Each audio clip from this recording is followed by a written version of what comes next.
Hey there, angry faithful. I just wanted to drop in, bend your ear a little bit, get your attention. So if you're not listening, drop what you're doing and pay attention to me because I'm here to inform you that not only can you get your daily, maybe if you're binging it, I'm not sure, that's entirely up to you, but you can multiply your doses of angry me fuckery by paying attention to all of the platforms upon which you can find either the dulcet tones of my voice and David's voice or my pretty face and David's not so pretty face. Anyways, digressing, we not only we are on YouTube, we are on Spotify, we're on Rumble, we're on Google, Apple Podcast. We have a TikTok page. We're on Twitter, Instagram, and of course Facebook. So if you find yourself fuckery deprived, curl up with a nice hot mug of shut the fuck up and just listen. Open those ear holes and be prepared to be cream pied like it's the first time. Thanks for listening. Welcome, Angry Faithful. Today on Psychos and Sociopaths, reason why, if you're watching this on YouTube, I'm wearing a cowboy hat, is because we're going to be talking about Billy the Kid. Now, Billy the Kid actually went over by different names. His actual born name was Henry McCarthy, but he was also known as William H. Bonney. And if the story goes, he also was known as Brushy Bill. Now, we'll get into the Brushy Bill part first, but let's go over Billy the Kid. Early in life, Henry McCarthy was born to his parents of Irish Catholic ancestry from Catherine and Patrick McCarthy in New York City. A theory suggests that he was born on September 17th, 1859 in New York City. He was baptized Patrick Henry McCarthy at the Church of St. Peter on September 28th, 1859. While his birth year has been confirmed as 1859, the exact date of his birth has been disputed as either the 17th of September or the November 23rd of that year. A letter from an official at St. Peter's Church in Manhattan states it is in possession of records showing McCarthy was baptized there on September 28th, 1859. Census records indicates the young brother Joseph McCarthy was born in 1863. Following the death of her husband, Patrick, Catherine McCarthy and her sons moved to Indianapolis, Indiana, where she met William Henry Harrison Anthem. The McCarthy family moved from with Anthem to Wichita, Kansas in 1870. After moving again a few years later, Catherine married Anthem on March 1st, 1873. At the First Presbyterian Church in Santa Fe, New Mexico, in the New Mexico Territory. Back then, they just call it New Mexico Territory, and it's in the territory, Texas. I think Texas, just Texas, California Territory. They call them territories because the actual states were actually a little bit larger, and then they decided to cut all that down. McCarthy and his brother Joseph were witness to the ceremony. Shortly afterwards, the family moved from Santa Fe to Silver City, New Mexico. And Joseph McCarthy began using his name Joseph Anthem. Shortly before McCarthy's mother, Catherine, died of tuberculosis, then called consumption. On September 16th, 1874, William Anthem abandoned the McCarthy boys and left them as orphans. First crimes. McCarthy, Billy the Kid, was 15 years old when his mother died. Sarah Brown, the owner of the boarding house, gave him room and board in exchange for work. On September 16th, 1875, Billy the Kid, was caught stealing food. 10 days later, Billy the Kid and George Schaefer robbed a Chinese laundry, stealing clothes and 2 pistols. McCarthy was charged. Who's Billy the Kid? I'm going to have to, I should have edited this beforehand. Was charged with theft and was jailed. He escaped 2 days later and became a fugitive. As reported in Silver City Herald the next day, the first story published about him. Billy the Kid located his stepfather and stayed with him until Anthem threw him out. Billy stole clothes and guns from him. It was the last time the two ever saw each other. After leaving Anthem, Billy traveled to southeastern Arizona territory, where he worked as a ranch hand and gambled his wages in nearby gambling houses. In 1876, he was hired as a ranch hand by well-known rancher Henry Hooker. God, I don't know why, but as soon as I saw the Hooker, I was like, Henry Hooker. I understand last names and everything. I got bullied for my last name, but it's still, I can see the humor in it now. During this time, Billy became acquainted with John R. Mackey, a Scottish-born criminal and former U.S. cavalry private who, following his discharge, remained near the U.S. Army post at Camp Grant in Arizona. The two men soon began stealing horses from local soldiers. Billy became known as Kid Anthem because of his youth, slight build, clean-shaven appearance, and personality.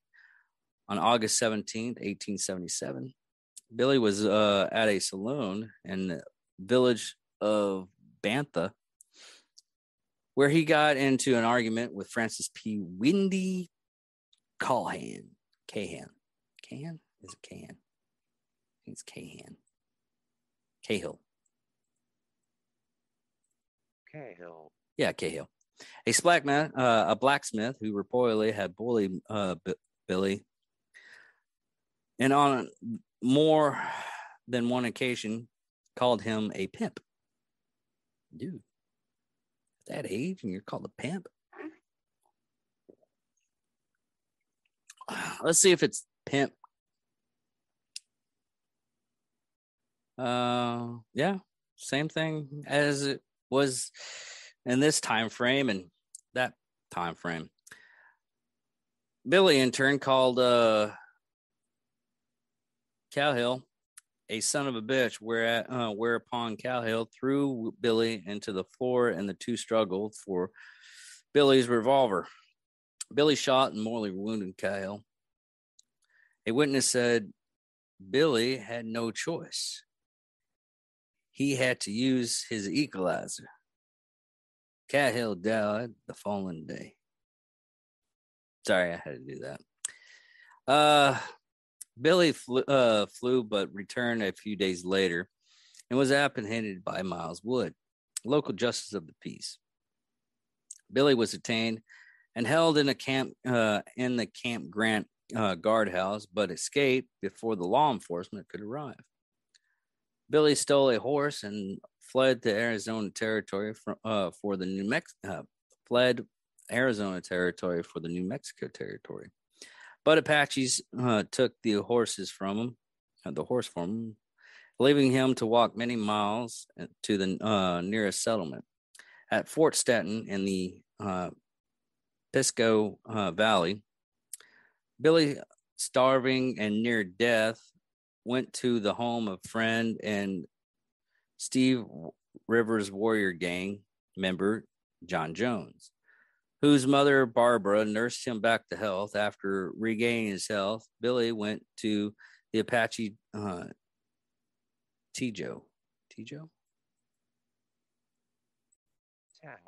Tahoe, a forming army post where he joined a band of rustlers who raided herds owned by cattle migrant John Christum in Lincoln County.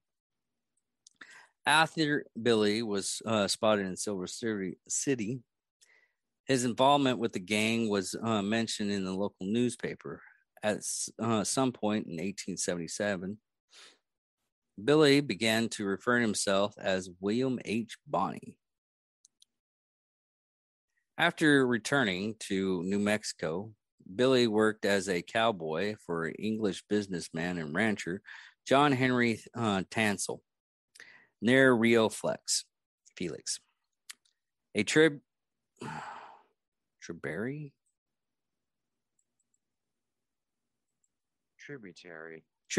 of the Rio Grande in Lincoln County. Stan and his business partner and lawyer Alexander McSween were opponents of the alliance formed by Irish-American businessman Lawrence Murphy and James Dolan and John Riley. The three men had wielded an economical and political hold over Lincoln County ever since the early 1870s, due in part to their ownership of the beef contract with nearby Fort Stanton and a patronized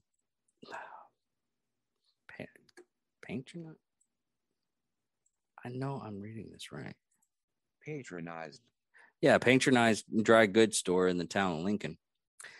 By February 1878, McSween owned $8,000 to Dolan, who obtained a court order and asked for Lincoln County Sheriff William J.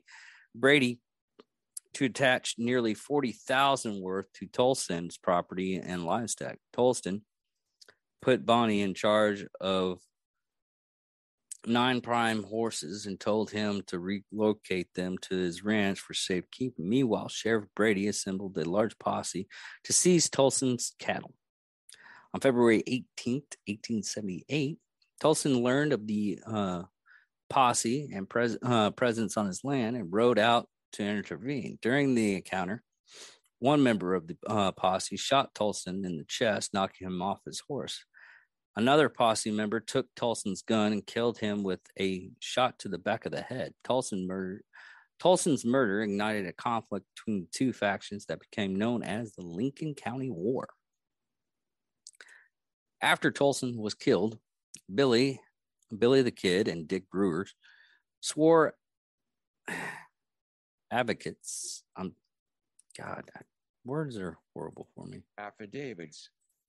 Swore affidavits against Brady and those who and his posse, obtaining murder warrants from Lincoln County Justice of the Peace, John B. Wilson. On February 20th, 1878, while attempting to arrest Brady, the sheriff and deputies found and arrested Billy and 2 other men riding with him. Deputy U.S. Marshal Wall Whitman, a friend of Billy, and a detachment of soldiers captured by Sheriff Brady's jail guards, put them behind bars and released Billy the Kid and Brewer. Billy the Kid, when joined with the Lincoln County regulators on March 9th, they captured Frank Baker and William Morton, both of whom were accused of killing Tolston. Baker and Morton were killed while allegedly trying to escape. On April 1st, the regulator ambushed Sheriff Brady and his deputies. William was wounded in the thigh during the battle. Brady and the deputy sheriff, George W. Hidman, were killed. On the morning of April 4th, 1878, Buckshot Roberts, that's a badass, Buckshot Roberts, and Dick Brewer were killed during the shootout of Blazer Mill. Warrants were issued for several participants on both sides. Billy the Kid and 2 others were charged with the killing of Brady and Hidman and Roberts. The Battle of Lincoln. On the night of Sunday, July 14th, McSween and the regulators, now a group of 50 to 60 men, went to Lincoln and stationed themselves in town among several of the buildings. At the McSween residence, Billy the Kid, Francisco Chavez, Jose Chavez. Wow, that's going to be a long one. Hold on.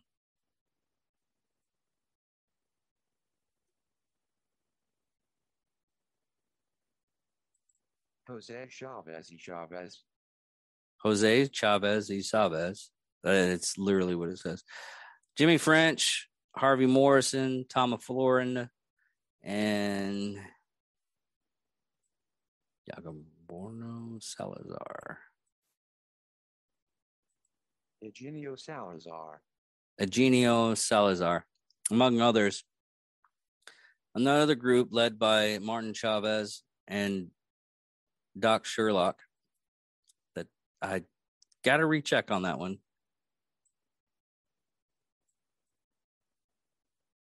Skurlock. It's almost like Sherlock, but it's Skurlock. Pitching himself in the roof of the saloon. Henry Newton Brown, Dick Smith, and George Cole defended a nearby adobe bunk house. On Tuesday, July 16th, Looney appointed Sheriff George Pimpin. God damn the names of these people. Fucking great. Sent sharpshooters to kill Billy the Kid defenders at the saloon.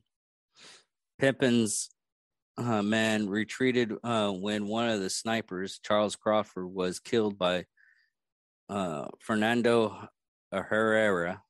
Pimpin then sent a request for assistance to Colonel Nathan Doley, commandant of nearby Fort Stanton.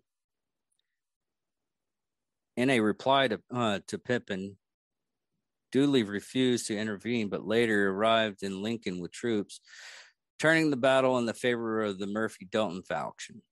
A shooting war broke out on Friday, July 19th. McSweden's supporters gathered inside his house when Buck Powell and the deputy sheriff Jack Long set fire to the building. The occupants began shooting. Billy and the other men fled the building when all rooms but one were burning. During the confusion, Alex McSweden was shot and killed by Robert W. Beckenwith, who was then shot and killed by Billy the Kid. His time as an outlaw. Billy the Kid and three other survivors of the Battle of Lincoln were near the new words. Hold on, people. Macalaro Indian Agency. When the agency bookkeeper Morris Bernstein was murdered on August 5th, 1878, all four were indicted for the murder, despite conflicting evidence that Bernstein had been killed by Constable. Hold on. Constable Atanasio Martinez. Constable Martinez. All of the indictments except Billy the Kids were later squashed. On October 5th, 1878, U.S. Marshal John Sherman informed newly appointed Territory Governor and former Union Army General Lew Wallace that he held warrants for several men, including William H. Anthem, a.k.a. Billy the Kid, alias Bonnie, but was unable to execute them owing to the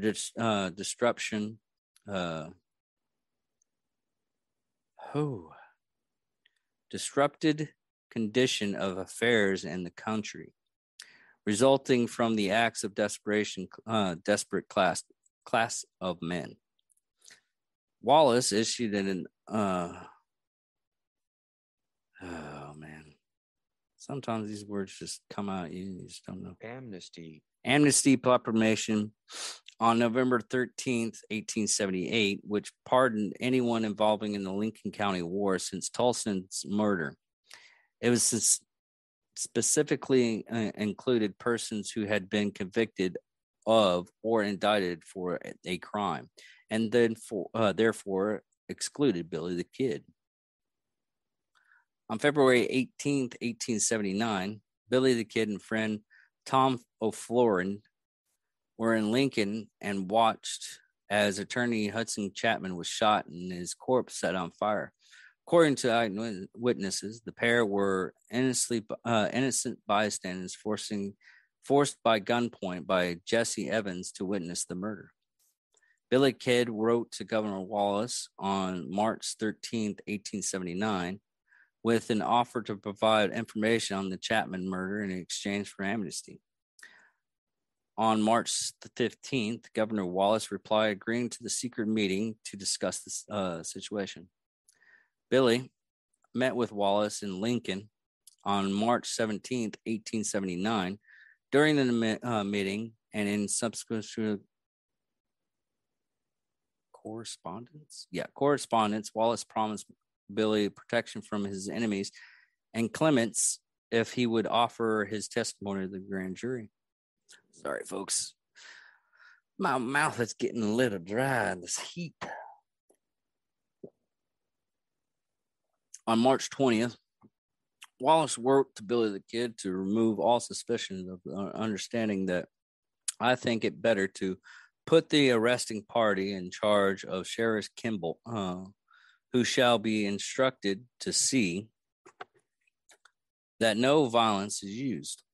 Billy responded to the same day, agreed to testify and confirm Wallace's proposal for his arrest and detention in the local jail to assure his safety.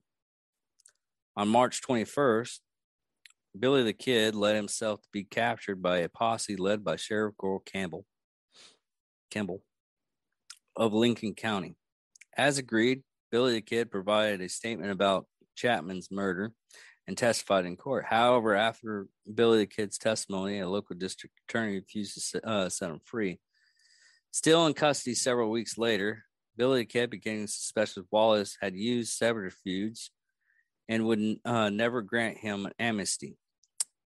Billy the Kid escaped from Lincoln County Jail on July 17th, 1879. Billy the Kid avoided further violence until January 10th, 1880, when he shot and killed Joe Grant, a newcomer to the area, on Hardgrove's Saloon in Fort Sumner, New Mexico. The Santa Fe Weekly, New Mexico, reported Billy Bonney, more extensively known as the Kid, shot and killed Joe Grant. The origin of the difficult was not learned. According to correspondence sources, Billy the Kid had been warned Grant intended to kill him. He walked up to Grant, told him he admired his revolver, and this is where that scene comes from, Young Guns. Grant handed it. Okay, let me read this again. I'm just giving you reference to the movie. I'm sorry. Billy the Kid had been warned Grant intended to kill him. He walked up to Grant, told him he admired his revolver, and asked to examine it. Grant had handed it over. Before returning the pistol, which he noticed contained only 3 cartridges, Billy the Kid pistoned the cylinder into the next hammer. Fall would land on an empty chamber. Grant suddenly pointed his pistol at Billy the Kid's face and pulled the trigger. When it failed to fire, Billy the Kid drew his own weapon, shot Grant in the head. A reporter from Las Vegas Optic quoted Billy the Kid has saying the encounter was a game of two, and I got there first. That's pretty. That's kind of. I've never even heard that saying. Was a game of two, and I got there first. I don't know how that works, but anyways, someone's bound to tell me in the comments or something like that. If you can tell me I'll either that or I'll look it up. But right now, I got to get this finished. In 1880, McCarthy formed a friendship, or Billy the Kid formed a friendship with ranch named Jim Greathouse, who later introduced him as David Rotherberg. On November 29th, 1880, Rotherberg, Billy the Kid, and Billy Wilson ran from a posse led by Sheriff's Deputy James Carsill. Now, I'm going to stop here. I know it's back then, they didn't have like deputies or police department or anything like that. What they ended up having to do, they'd get local citizens. And this is just for information. A lot of people don't know about posses. What they would do, they would get local citizens, some of them that just had guns and everything like that, and horses, and ride out as a group. And it was honestly, in my opinion, very chaotic when you're in those. In my opinion, looking back on that stuff and everything like that, is very, very chaotic, because there's a lot of times that some of the posse members would just go crazy and just start shooting, and the sheriff or the deputy who's running the posse would have to gather those persons, tell them to go home sometimes, and it was just very chaotic. But back to the story. Concerning at Grant Hill's ranch, Billy the Kid told the posse they were holding Grant House as a hostage. Carsill offered to exchange places with Great House, and Billy's Kid accepted the offer. Carsill is later attempted to escape by jumping through a window, but he was shot 3 times and killed. The shootout ended in a standoff. The posse withdrew. The shootout ended in a standoff. The posse withdrew, and Billy the Kid, Rothbrough, and Wilson ran away.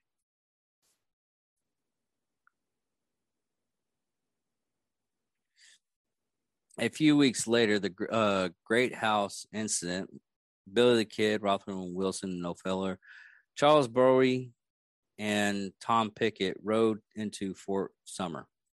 Unbeknownst to Billy the Kid and his companions, a posse led by Pat Garrett was waiting for him.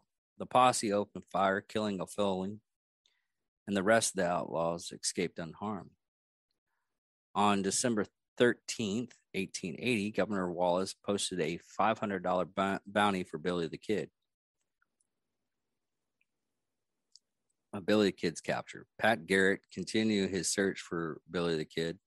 On December 23rd, following the siege at which Beaudare was killed, Garrett and his posse captured Billy the Kid along with Pickett, Rothenberg, and Wilson at Stinking Springs. Sometimes the stuff in our country just makes me laugh at what they're named.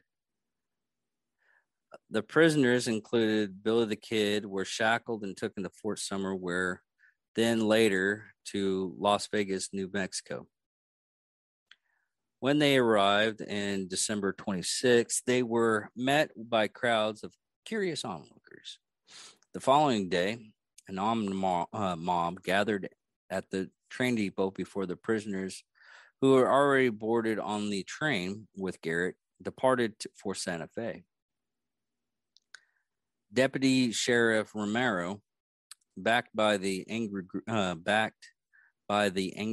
of men, demanded custody of David Rothenberg, who during a unsuccessful escape attempt on April 5th, 1880, shot and killed Deputy Antonio Lino Valdez in the process.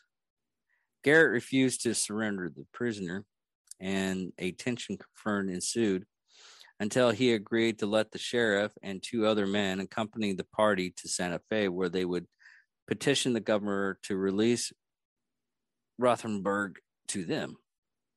Brandenburg. God, sometimes my mind just goes batshit crazy on stuff. Rudabar. I messed that up the entire time. In a later interview with a reporter, Billy Kidd said he was unafraid during the incident, saying, "If I only had my Winchester, I'd lick the whole crowd." The Las Vegas Gazette ran a story from the jailhouse interviewing fellow following the Billy Kidd's capture.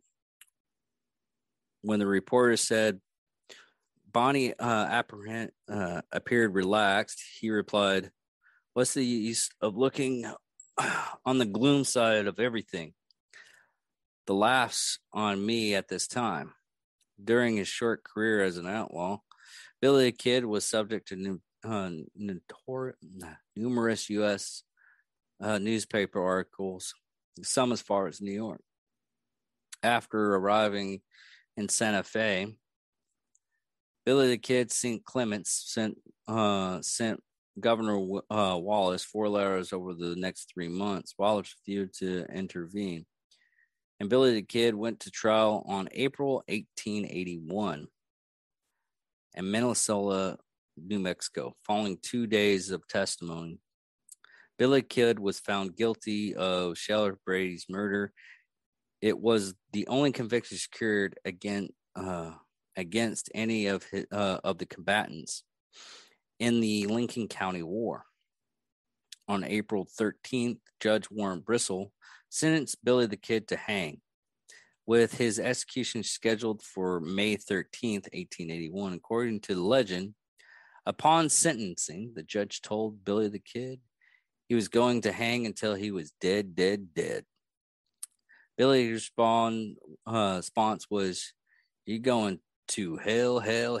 According to the historical record, he did not speak after the reading of his sentencing. So that didn't really happen.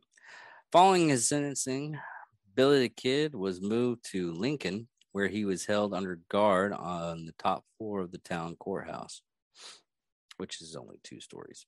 While Garrett was in White Oaks collecting taxes, Deputy Bob Olger took 5 other prisoners across the street for a meal, leaving James Bell, another deputy, along with Billy the Kid at the jail. Billy asked to be taken outside to use the outhouse behind the courthouse. On their return to the jail, Billy the Kid, who was walking ahead of Bell up the stairs to the cell, hid around a blind corner, slipping out of his handcuffs and beating Bell with the loose end of the cuff. During this ensued scuffle, Billy Kid grabbed Bell's revolver and fatally shot him in the back as Bell tried to get away. Billy was in his leg shackles, broken into Garrett's office, and took a loaded shotgun left behind by Olger.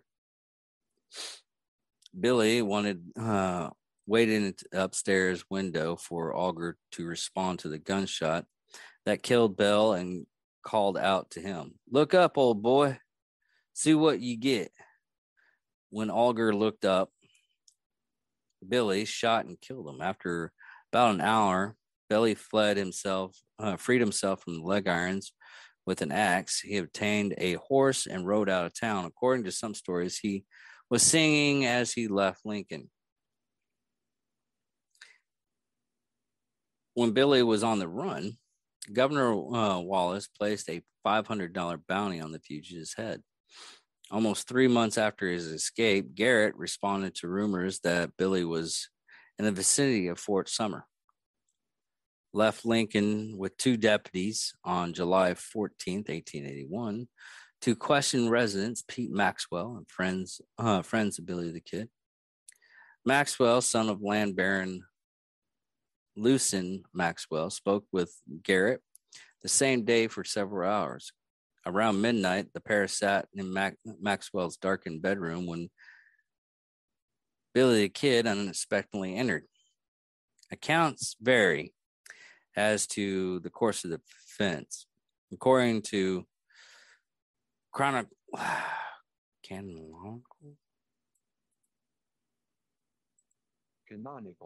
canonical versions, as he entered the room, Billy the Kid failed to recognize Garrett due to the poor lighting. Drawing his revolver and backing away, Billy asks, "Who is it? Who is it?" Recognizing Billy the Kid's voice, Garrett drew his revolver and fired twice. First bullet struck Billy in the chest just above his heart, while the second missed. Garrett's account leaves it unclear whether Billy the Kid was killed instantly or took his time to die. A few hours after the shooting, a local justice of the peace assembled a coroner's jury. This is a new one on me. Coroner's jury. Yeah, coroner's jury of 6 people. The jury members interviewed Maxwell and Garrett, and Billy the Kid's body and the location of the shooting were examined. The jury certified the body as Billy the Kid, and according to local newspapers, the jury foreman said, it was Kid's body that we examined. And Billy Kid was given a wake by candlelight. He was buried the next day, and his grave was denoted with a wooden marker. 5 days after Billy the Kid's killing, Garrett traveled to Santa Fe, New Mexico, collected his $500 reward offered by Lewis Wallace, the governor, for his capture, dead or alive. William G.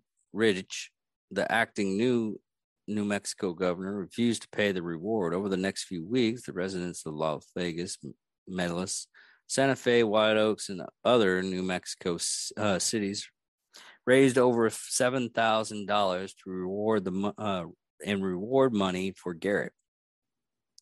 A year and 4 days after Billy Kid's death, the New Mexico Territory legislature passed a special act to grant Garrett the $500 bounty reward promised by Governor Wallace.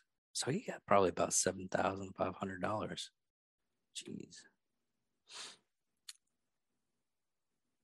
All right. I moved the stuff. Okay, there we go. Because people had began to claim Garrett unfairly ambushed Billy the Kid, Garrett felt the need to tell his side of the story, called upon his friend, journalist Marshall Upston, to ghostwrite a book for him. The book, The Authentic Life of Billy the Kid, was first published April 1882. Although only a few copies sold following its release, in time it became reference for later historians who wrote about Billy the Kid's life. Okay. Now, there's actually speculations and rumors that he didn't die. Here's some accounts, and I'll go with a couple other ones. Over time, legend grew, claiming that Billy the Kid was not killed, and that Garrett staged the incident and death out of friendship so Billy the Kid would evade the law. During the next 50 years, a number of men claimed that they were Billy the Kid. Most of these claims were easily disproved, but 2 remain topical of the discussion and debate. In 1948, a Central Texas man, Ole P. Roberts, also known as Bushy Bill Roberts, began claims he was Billy the Kid and went before the New Mexico governor, Thomas J. Marbury, seeking a pardon. Marbury dismissed Roberts' claims, and Roberts died shortly after. Needless, Hitco, Texas, Roberts' town of residence, capitalized on his claim and by opening a Billy the Kid museum. Now we'll go in more on him later. I'm just going to get through the other ones. John Miller, a Arizona man, also claimed that he was Billy the Kid. This was supported by his family until 1938, sometime after his death. Miller's body was buried in the state-owned Arizona Pioneer Home Cemetery in Prescott, Arizona. In May 2005, Miller's teeth and bones were exhumed and examined without permission from the state. DNA samples from the remains were sent to a laboratory in Dallas and tested to compare Miller's DNA with the blood samples obtained from the floorboards and the old Lincoln County Courthouse and a bench where McCarthy's body allegedly was placed after he'd been shot. According to July 2015 article in the Washington Post, the labs were useless. In 2004, researchers sought to exhume the remains of Kathy Anthem, Billy the Kid's mother, whose DNA would be tested and compared to the body buried by William Bonnie's grave. That's Bushy Bill Roberts. William Bonnie's grave, or Billy the Kid's grave. As of 2012, his body has never been not been exhumed. We'll get into that. 2007, author and amateur historian Gail Cooper filed a lawsuit against the Lincoln County Sheriff's Department under the State Inspection of Public Records Act to produce records of the results of 2006 DNA tests and other forensic. I have to do the word. Come on, Stephen Hawking, help me once again. Forensic evidence collected in the Billy the Kid investigation. In April 2012, a 133-page document was provided. They offered no conclusion evidence to confirm or disprove the general acceptance story of Garrett's killing of McCarthy, or Billy the Kid, but confirmed the records existence and that they could be produced earlier. Sorry, I've been gassy all day. In 2014, Cooper was awarded $100,000 in pecuniary damages, but decision was later overturned by the New Mexico Court of Appeals. The lawsuit ultimately cost Lincoln County nearly $300,000. In February 2015, historian Robert Stahl petitioned a district court in Fort Summers asking the state of New Mexico to issue a death certificate for McCarthy. We'll get into that. In July 2015, Stahl filed suit in the New Mexico Supreme Court. The suit asked the court to order a state official of medical investigators to officially certify Billy the Kid's death under New Mexico state law. Now, talking on all that stuff right there, the details of I was only able to find the other guy. What is his actual name?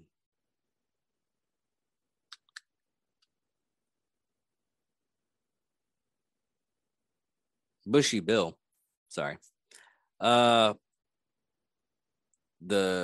guy that lived in Hitco's for the Billy the Kid Museum. Now, there's lots of speculation. Even our other co-host, Johnny, has speculations and wanted to talk about this, but he went on vacation, just told me to go with this. So I went with this. But we'll go with Sue Lanning, the director of Billy the Kid Museum in Hico, says the best piece of evidence that Billy the Kid escaped Fort Sumner unscathed is Pat Garrett's own deputy. When the deputy of the United States Marshal was with Pat Garrett at the time, rolled the body over, he looked up at Pat. It's recorded in the marshal office in New Mexico that he told Pat Garrett, "You killed the wrong man." Land tells Wide Open Country. Land says since Garrett shot in the dark, it's likely that he mistaken shot another man that night. The man Garrett killed reportedly had a full beard, while Billy only sported peach fuzz. Unwilling to admit his mistake, Garrett identified the young man as Billy the Kid and buried him. He was going to bury Billy the Kid, and that's what he did, Land says. As for the evidence that Bushy Bill was Billy the Kid, it all comes down to the man named William Morrison. He was a probated investigator who had been hired by Joe Hines, one of Kid's former associates. Hines told Morrison that Billy was still alive and living in Texas. Intrigued by the idea that one of historians' most notorious criminals had cheated death, Morrison traveled to Texas to meet with Bushy Bill. Bushy told him he was Billy the Kid, and he wanted him to help prove it so he could get his pardon from the New Mexico governor, which he was promised back in the 1800s. Land said, referring to the pardon bill, and claims that he was promised by Lew Wallace. Still in the needed convincing, Morris sought further proof of Bushy telling the truth. The first thing that was checked was the wounds and scars that Bushy's body. They matched every known wound that Billy Kid was to have. Land said, "I don't know any man that would go out of their way and put 5 bullet scars on their bodies so it would match up to somebody else's." I've heard stranger. Bushy never received his pardon because New Mexico officials didn't believe he was really Billy the Kid.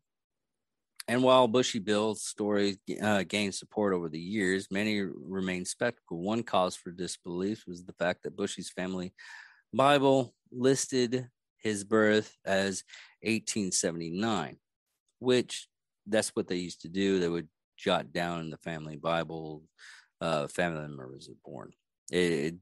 Nowadays, we actually have birth certificates. So if the date was accurate, it would make it impossible for him to be Billy the Kid. Historian Roger Stahl has made his mission to disprove Bushy's story. Enough is enough, and from the supporters of Billy the Kid's imposters. In a 29-page petition in New Mexico, which I already studied, Stahl actually wanted a death certificate. Wanted a death certificate to verify that Billy Kid did die in New Mexico. They try to get this is the DNA part. The only way to solve this mystery is to perform a DNA test on the remains of Bushy Bill and the body buried in Billy the Kid in New Mexico grave. Then scientists could match the results to the DNA samples taken from Billy Kid's mother, Clarine Anthem. In 2003, Texas New Mexico officials attempted to do just that.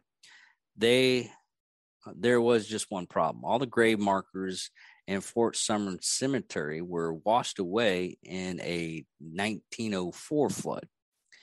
If the real Billy the Kid was buried in New Mexico, no one knows where his body was or the body of his mother is actually located. So the DNA, they can't do the DNA evidence because of that. A lot of stuff I get the resources for, I have to go like 3 different places sometimes. So that's the reason why I wanted to go with this too. Though Robert's claim takes on more twists and turns than a Texas county road, I can understand that. Many historians doubt this claim. Outlaw Billy the Kid is still one of the most beloved figures of Old West, and he still is keeping people guessing. Land says the museum receives visitors from all over the world, which is pretty flamboyant support for a man who thought had killed 21 men in his short life. He was an outlaw and a killer, according to everything that was written about him, Land says. Visitors say, well, we're not rooting for the killer. We're rooting for the 14-year-old kid to have made it out and have a life. So that's all of Billy Kid on this episode of Psychos and Sociopaths. Thank you for watching, listening, whatever you're doing. Give us a like if you can. Comments. We like those. Yeah, I said that a little late. But anyways, thank you all for listening and keeping up with this podcast and the YouTube channel and all the other places that we have. Honestly, I love doing this stuff. Even if I get like 5 or 6 views or a couple of listens, I just know someone out there is listening and having a good time with my voice and Johnny's voice. And soon Johnny will be finally able to sit down at a gathered up time so we can always do this. But with the other shows and everything, we're still doing a comedy show on Mondays, or it comes around Tuesdays. I'm always going to do this on Saturdays. This is our bread and butter. I love this show. I love everybody that listens to it, mostly women, because they love killers. I can change them. But thank you all for listening and watching. Take it easy, everybody. I'm David Dickerman. Thank you again.